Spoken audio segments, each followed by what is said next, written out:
ഞങ്ങളുടെ നാട്ടിലെ ദം ബിരിയാണി ഇങ്ങനെയാണ്. ഇന്ന് നമ്മളെത്തിയിട്ടുള്ളത് ഒരു കല്യാണ വീട്ടിലാണ്. കല്യാണ വീട്ടിലൊരു 150 കിലോ ബിരിയാണി ഇവിടെ ദമ്മിട്ട് വെച്ചിട്ടുണ്ട്. 50 കിലോയുടെ 3 പാത്രങ്ങളിലായിട്ടാണ് ദമ്മിട്ട് വെച്ചിട്ടുള്ളത്. മുമ്പ് നമ്മളൊരു വീഡിയോ നിങ്ങളുമായിട്ട് ഷെയർ ചെയ്തിട്ടുണ്ടായിരുന്നു, നമ്മുടെ മമ്മുക്കുവാക്കാൻ്റെ ദം ബിരിയാണി. ഇവിടുത്തെ സ്പെഷ്യൽ തന്നെയാണിത്. അപ്പോൾ നമ്മൾ എത്തിയിട്ടുള്ള കല്യാണ വീട്ടിലായിട്ട്, കല്യാണ വീട്ടിൽ ആളുകളായി തുടങ്ങുന്നേ ഉള്ളൂ. അപ്പോൾ ആളുകളൊന്നും കൂടി കൂടി കഴിഞ്ഞിട്ടുണ്ടെങ്കിൽ നമ്മൾ ദമ്മ് പൊട്ടിക്കലും കാര്യങ്ങളൊക്കെ നടക്കൂട്ട. അപ്പോൾ അതിൻ്റെ കാഴ്ചകളും വിശേഷങ്ങളും ഷെയർ ചെയ്യാൻ പോകുന്നത് വീഡിയോ നിങ്ങൾ അവസാനം വരെ കാണാൻ ശ്രമിക്കുക. മുമ്പ് ഒരിക്കൽ ഇതേമാതിരി ദമ്മ് പൊട്ടിക്കുന്ന വീഡിയോ നമുക്ക് മിസ്സായി. ബാക്കി ബിരിയാണി ഉണ്ടാക്കുന്ന വീഡിയോ നിങ്ങളുമായിട്ട് നമ്മൾ ഷെയർ ചെയ്തിട്ടുണ്ടായിരുന്നു. ദമ്മ് ഇതവിടെ സെറ്റ് ആയിക്കൊണ്ടിരിക്കുകയാണ്, ആളുകൾ എത്തി തുടങ്ങുന്നുണ്ട്. ദമ്മ് പൊട്ടിക്കാനുള്ള പരിപാടി നടന്നുകൊണ്ടിരിക്കുകയാണ്. വട്ടച്ചെമ്പ് അങ്ങോട്ട് മാറ്റിക്കൊണ്ടിരിക്കുന്നുണ്ട്. ആകെ ജഗപ്പൊകായിട്ടുള്ളൊരു സമയമായിട്ട് ഈ ദമ്മ് പൊട്ടിക്കുന്ന സമയത്ത്, കാരണം ആളുകളുടെ കൂടുന്ന സമയത്ത് പെട്ടെന്ന് പരിപാടി ചെയ്യണം. നമ്മുടെ മമ്മുക്കുവാക്ക് ദമ്മ് പൊട്ടിക്കാനുള്ള പരിപാടി കാര്യങ്ങൾ സ്റ്റാർട്ട് ചെയ്തിരിക്കുകയാണ്. പിന്നെ പല സ്ഥലത്ത് പല രീതിയിലായിരിക്കും ദമ്മ് ബിരിയാണി വെക്കുന്നുണ്ടായിരിക്കുക. നമ്മുടെ നാട്ടിൽ ഞാൻ ചെറുപ്പം മുതൽ കണ്ടുവരുന്ന രീതിയിൽ ദമ്മ് ബിരിയാണി എന്ന് പറഞ്ഞിട്ട് ഇവിടെ സംഭവം നടക്കാറുള്ളത് ഈ ഒരു സെറ്റപ്പിലാട്ടോ. സ്ഥലം വരുന്നത് മലപ്പുറം ജില്ലയിൽ തിരൂര് പരിസരത്ത്, നമ്മുടെ സ്ഥലം തെക്കൻകുറ്റൂരാണ്. അപ്പോൾ ഈ പരിസരങ്ങളൊക്കെ നമ്മൾ കണ്ടുള്ള ദമ്മ് ബിരിയാണി ഇങ്ങനെയാണ്. അതായത് ഒരു ഹാഫ് വേവിൽ നമ്മൾ ചിക്കൻ മസാല കൂട്ടി സെറ്റാക്കിയിട്ട്, അതേപോലെ തന്നെ ഹാഫ് വേവല്ല, 3/4 വേവൊക്കെ ആയിട്ട് ചിക്കൻ മസാല കൂട്ടി സെറ്റാക്കിയിട്ട് അതിനകത്തേക്ക് ഏകദേശം ഒരു 3/4 വേവായിട്ടുള്ള നമ്മുടെ അരി 3/4 വേവിൽ ചോറ് വന്നതിന് ശേഷം ഇതിലേക്ക് ഇട്ടിട്ട് ദമ്മിട്ട് വെക്കണതാണ്. ഇതിൻ്റെ വീഡിയോ നമ്മൾ മുമ്പ് ഷെയർ ചെയ്തിട്ടുണ്ടായിരുന്നു. ദമ്മ് മുകളിൽ നിന്ന് അതിൻ്റെ മൂടിയൊക്കെ ഇങ്ങോട്ട് മാറ്റിയിട്ട് കഴിഞ്ഞതിന് ശേഷം പൊട്ടിച്ചിട്ട് കണ്ടില്ലേ, ചോറ് ഇങ്ങനെ ഇളക്കി ഇതാക്കിക്കൊണ്ടിരിക്കുകയാണ്. ഇനി ബാക്കി പരിപാടി എങ്ങനെയാണെന്നുള്ള കാണണ്ടേ, വീഡിയോ നിങ്ങൾ അവസാനം വരെ കാണാൻ ശ്രമിക്കുക. നല്ല കട്ട പുക ഇങ്ങനെ വന്നുകൊണ്ടിരിക്കുന്നുണ്ട്. അത്യാവശ്യം കുഴപ്പമില്ലാത്ത ബിരിയാണിയുടെ സ്മെല്ലും വരുന്നുണ്ട്. അടിയിൽ നിന്ന് ആ മസാലയുടെ ചെറിയ അംശങ്ങളൊക്കെ ചെറുതായിട്ട് ആ കളറൊക്കെ കണ്ടില്ലേ ഇങ്ങനെ കയറി വരുന്നുണ്ട്. അപ്പോൾ ഒന്നുകൊണ്ട് ഇളക്കി കൊടുത്ത് കഴിഞ്ഞതിന് ശേഷം പിന്നെ അതിൽ നിന്ന് എന്ത് ചെയ്യാണ്, ഈ ചോറ് മാത്രം കൊണ്ട് മാറ്റുകയാണ്. അപ്പോൾ ചോറ് കുറച്ചും കൊണ്ട് മാറ്റി കഴിഞ്ഞാൽ അടിയിൽ നിന്ന് എന്ത് ചെയ്യും, ആ മസാലയും അതുപോലെ തന്നെ ചിക്കനൊക്കെ കൊണ്ട് മാറ്റിയിടാൻ പറ്റുള്ളൂ. അങ്ങനെ നമുക്കറിയാം, ബിരിയാണി ഒരു കൂടുതൽ ക്വാണ്ടിറ്റി ഒക്കെ ഉണ്ടാക്കുന്ന സമയത്ത് കൂടുതൽ മാൻ പവർ വേണ്ടി വരും. കിച്ചണിൽ അത്യാവശ്യം പണ്ടാരിമാരെ ഹെൽപ്പ് ചെയ്യാനൊക്കെ ആയിട്ട് അത്യാവശ്യം ആളുകൾ കാര്യങ്ങളൊക്കെ ഉണ്ടായിരിക്കും. ചോറ് ഇപ്പോൾ എനിക്ക് കട്ട പോലൊക്കെ ആയിരിക്കും വരിക. അപ്പോൾ അതൊക്കെ കട്ട ഉടച്ചിട്ട് വേണം അങ്ങോട്ട് മാറ്റാനും. ഈ സമയത്ത് എന്ത് ചെയ്യും, അപ്പുറത്ത് ടേബിളിലൊക്കെ ഷീറ്റ് ഇടലും പ്ലേറ്റ് വിരിക്കലും ഗ്ലാസ് ഇടലൊക്കെ നടന്നുകൊണ്ടിരിക്കുന്നുണ്ടായിരിക്കും. പിന്നെ നേരത്തെ സവാള പൊരിച്ചെടുത്തുള്ള സംഭവമാണ്, അത് അതിലേക്ക് ഇട്ടിട്ടുണ്ട്.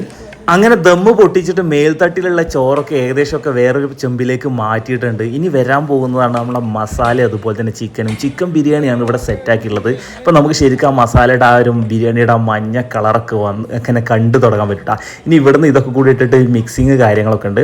അപ്പോൾ ഈ ചോറ് ആദ്യം കൊണ്ട് റെഡിയാക്കി മാറ്റി വെക്കുമല്ലോ, ആ ചോറ് നേരിട്ട് എന്ത് ചെയ്യും, അപ്പുറത്ത് കഴിഞ്ഞ് കൊണ്ടുപോകും. ഇനി അവിടെ നിന്നാണ് ടേബിളിലേക്കൊക്കെ ചോറ് തട്ടിലേക്ക് മാറ്റിയിട്ടൊക്കെ കൊണ്ടുപോകരുത്. ആ സ്പേസ് എന്നാണ്, അതിനാണ് അങ്ങോട്ട് പോകുന്നത്. പല ഓഡിറ്റോറിയങ്ങളിലും പല രീതിയിലായിരിക്കും ഇതുണ്ടാക്കുക. ചിലപ്പോൾ ഇതിൻ്റെ തൊട്ടടുത്ത് തന്നെ ഉണ്ടായിരിക്കും. ഇത് കുറച്ച് അങ്ങോട്ട് നീക്കിയിട്ട് അങ്ങോട്ട് കൊണ്ടുപോയി വെച്ചിട്ടുണ്ട്.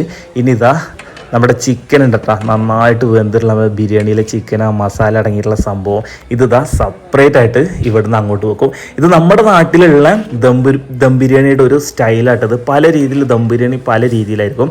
ചിലർ പറയും ചിലപ്പോൾ ഇത് കണ്ടിട്ടുണ്ടെങ്കിൽ ഇതെന്താ ചിക്കൻ കറി വേറെ ചോറ് വേറെ എന്നൊക്കെ പറയും.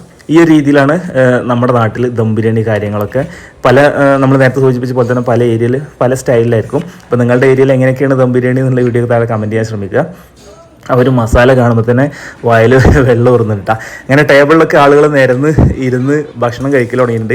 ഇനി ഇത് വിളമ്പുന്ന ഒരു രീതിയുണ്ട്. പണ്ട് കാലത്തൊക്കെ ഈ കുത്തു ബിരിയാണി എന്ന് പറഞ്ഞ പരിപാടി ഉണ്ടെന്ന്. ഈ കുത്തു ബിരിയാണി പോയതിന് ശേഷം പിന്നീട് വന്നതാണ് ഈ പ്ലേറ്റ് ബിരിയാണി വന്നിട്ടുണ്ടായിരുന്നത്. തട്ട് ബിരിയാണി ഉണ്ട്, പ്ലേറ്റ് ബിരിയാണി ഉണ്ട്. കണ്ടില്ല, പ്ലേറ്റിനകത്തേക്ക് 1-2 കഷ്ണങ്ങൾ ചിക്കൻ അങ്ങോട്ട് വെച്ച് കൊടുക്കും. അത് കഴിഞ്ഞ് കുറച്ച് മസാല ഇട്ട് കഴിഞ്ഞ ശേഷം അതിൻ്റെ മുകളിൽ എന്ത് ചെയ്യും, ആ ചോറ് ഇട്ടുകാണ്ട് അങ്ങോട്ട് വെക്കും.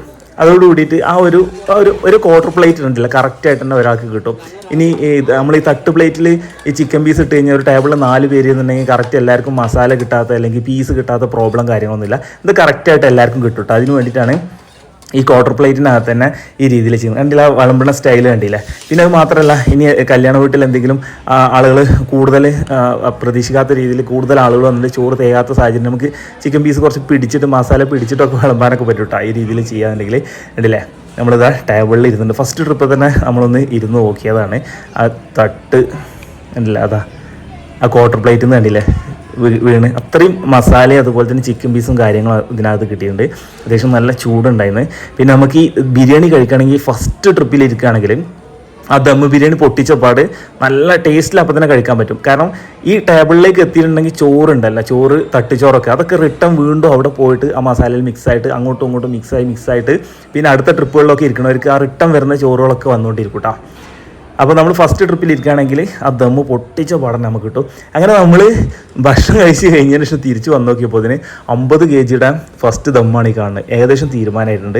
ഇതാ 50 kg രണ്ടാമത്തെ ദമ്മ് ഇതാ ഇവിടെ പൊട്ടിച്ചുകൊണ്ടിരിക്കുന്ന കാഴ്ച കാണുന്നത്. ഇതിനകത്തുനിന്നും അത്യാവശ്യം ചോറ് കാര്യങ്ങളൊക്കെ ഉണ്ട്, നല്ല ക്രൗഡ് കാര്യങ്ങളൊക്കെ ഉണ്ട്, ഭക്ഷണം കഴിക്കാൻ അത്യാവശ്യം തിരക്ക് കാര്യങ്ങളൊക്കെ ഉണ്ട്.